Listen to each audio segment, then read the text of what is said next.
Mbolo les amis, bienvenue dans cette série PHP en 5 minutes. Donc les amis, nous n'avons pas assez de temps. Aujourd'hui, qu'est-ce que nous allons voir? Nous allons voir comment travailler avec les opérateurs terniens et les opérateurs Elvis. Donc ce que vous devez d'abord savoir, qu'est-ce que c'est un opérateur ternaire? Un opérateur ternaire est un opérateur conditionnel qui diminue la longueur du code lors de l'exécution de la comparaison et des conditions. Par exemple ici, je vais prendre un exemple simple. Voici notre code de base. On va mettre $connexion. Donc vous voyez, $online, parce que c'est ici. Vous voyez, c'est qu'ici, je vais lui prendre $online. Donc il est égal à quoi? Il est égal à la connexion. Donc la connexion. Si la connexion elle est bonne, on va afficher OK. Vous voyez, les amis. On va afficher OK. Pour l'afficher, vous allez mettre le point d'interrogation et après vous allez mettre votre OK. Donc, si c'est pas ça, donc le itself, on va ajouter deux points qui nous permettent de dire itself. On va ajouter échec. Nous allons voir exécuter ces deux opérations.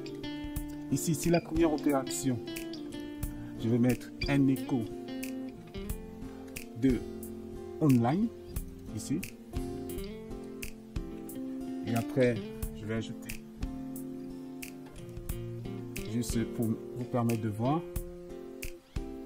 Ici, on va mettre N juste pour dire on va à la ligne. Et la même chose, je vais prendre. Je viens ici. Je vais copier la même chose ici, online. Parce que notre premier online, il va exécuter ici. Et le second ici. Donc pour faire simple, on va voir qu'est-ce que ça donne. Je vais couper ça. Qu'est-ce que ça nous donne? Vous voyez, ça nous donne OK. Donc, il est à true. Imaginons déjà, je vais supprimer tout ça. Donc, comme je vous ai expliqué avec l'opérateur ternien, je vais exécuter la même chose. Qu'est-ce qu'on a? On a toujours OK. Donc, là, je suis en train de dire, le premier point d'interrogation permet de dire if. Donc, if c'est true. Si ça c'est true, on nous renvoie OK. Si c'est false, il nous renvoie échec. Donc voilà un peu pour ce qui concerne les opérations ternaires. Donc c'est vraiment très facile et vous allez trouver ça en PHP, en JavaScript, dans presque tous les langages. Ça vous permet juste de gagner en lisibilité et aussi de réduire vos opérateurs au lieu de faire if, set, etc., etc. Toutefois, vous pouvez aussi l'enchaîner. Donc à part ces opérateurs, nous avons aussi l'opérateur Elvis. L'opérateur Elvis, lui, il va nous permettre juste de voir. Vous allez voir quelque chose tout à l'heure. Au lieu de, ici on a notre opérateur ternaire. L'opérateur Elvis va nous permettre de réduire l'opérateur ternaire, si je ne me répète pas. Donc voilà, il peut nous arriver qu'on a OK ici. Je vais faire OK. Je mets OK à l'intérieur.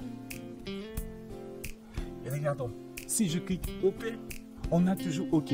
L'opérateur Elvis, lui, il va nous permettre juste de dire, mais si cette opération, on renvoie la même chose, la condition qu'on a, on renvoie la même chose, ben, ça ne sert à rien de se répéter. Donc l'opérateur Elvis, vu qu'ici OK et OK, vous allez juste supprimer cette partie et on va rester comme ça. Donc point d'interrogation, deux points et après le contraire.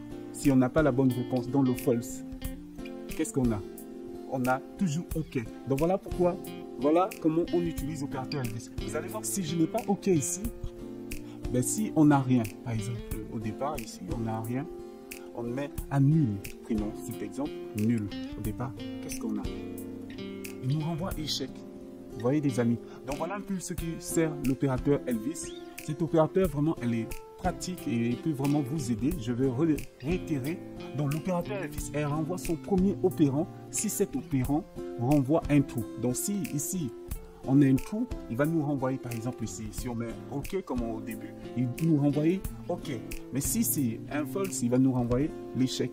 Donc voilà un peu des amis. Donc 6 minutes, on n'a pas assez de temps. On se dit ciao, à la prochaine.